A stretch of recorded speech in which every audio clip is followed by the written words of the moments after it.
Bismillahirrahmanirrahim. Dear students, Assalamu alaikum. My name is Uzair and I am going to teach you physics class 8th. Our today's topic is scalars and vectors. First of all, let us recall what we have learned in the previous lectures. In the previous lectures, we discussed about mechanics, its branches, dynamics, its branches, kinematics, which is the topic of the lecture, which is the name of the lecture unit we are studying. Then we discussed rest and motion, which are the keys in this chapter.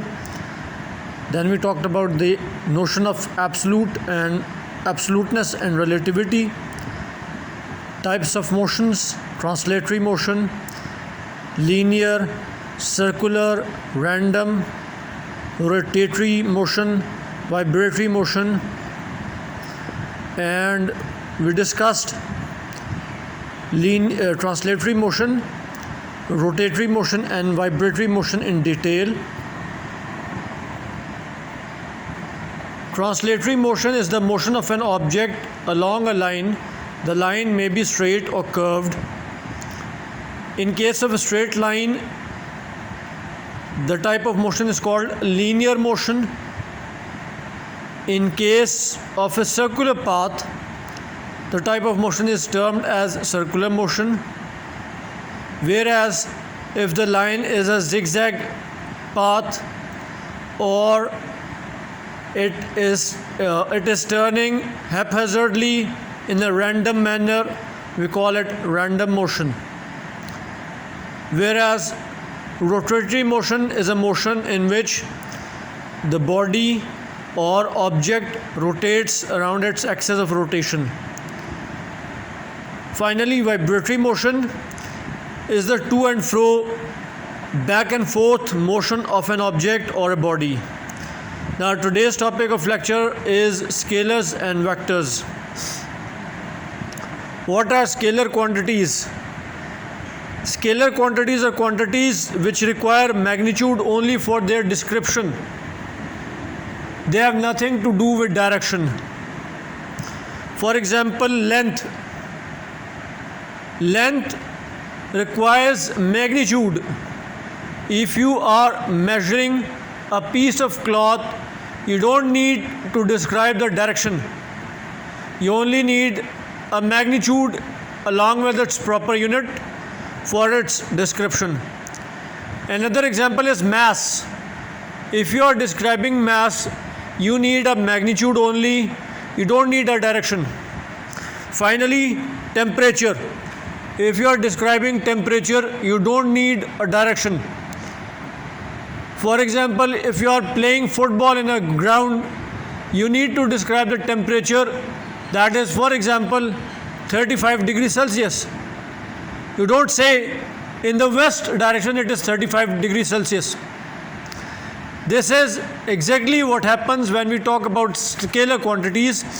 We say that scalar quantities are the quantities which require description, and that description is accomplished by giving a magnitude along with its proper units. You don't need to describe direction. They don't need any direction for their description. Now, next is vector quantities. Physical quantities with magnitude and direction both. As we have studied, physical quantities are the quantities that can be measured. Therefore, physical quantities which require magnitude along with proper units and direction are termed as vector quantities. For example, displacement. Now, displacement is the distance or length between 2 points in a specified direction.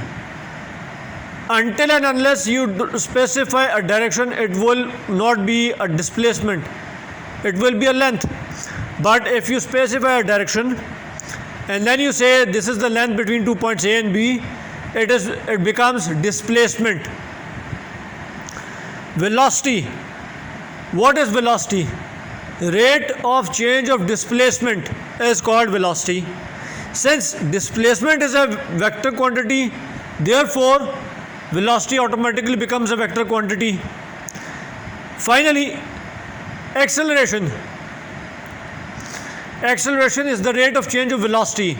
Since velocity is a vector quantity, therefore acceleration is also a vector quantity.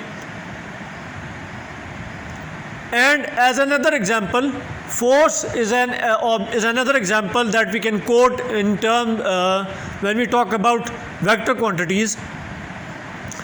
Force is an agent that changes or tends to change the state of a body.